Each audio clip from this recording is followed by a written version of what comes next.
Bismillahirrahmanirrahim. Assalamualaikum warahmatullahi wabarakatuh. Yang saya hormati Wakil Ketua 1, Wakil Ketua 2 DPRK Aceh Timur. Yang saya hormati Bapak Sekda Aceh Timur. Yang saya hormati Pak Sekwan beserta staf beliau.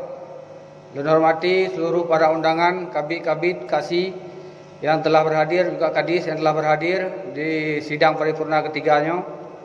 Dalam yang saya hormati kepada seluruh teman-teman anggota DPRK yang telah berhadir di sidang paripurna ketiga ini.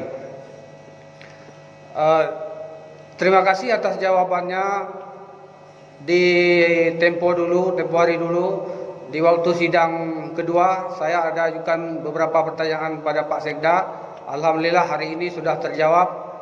Di antaranya tentang jembatan Desa Payapalas yang sedang dikerjakan. Mungkin dalam 2 hari ini menurut Pak Sekda sudah siap menggunakan dana tangkap darurat ya Pak ya. Menggunakan dana rehab,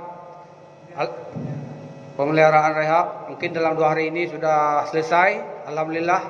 Dan juga tentang jalan gudang bongkar barang di Desa Celumpang, Kecamatan Perlak, juga akan diajukan pengaspalan di tahun depan ini.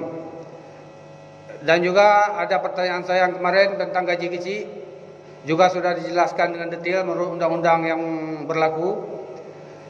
Ada satu pertanyaan yang belum terjawab Pak Sekda tentang PDAM, saluran air bersih untuk Desa Senebuk Baru, Desa Pulau Blang, khususnya kemukiman Desa Senebuk Baru, kemukiman 1 Rantau Perlak. Itu belum dijawab. Itu aja pertanyaannya, mohon dijawab tentang air bersih di Rantau Perlak, kemukiman 1, juga tentang Desa Payapalas dan Semana Jaya. Sekian, terima kasih. Assalamualaikum warahmatullahi wabarakatuh.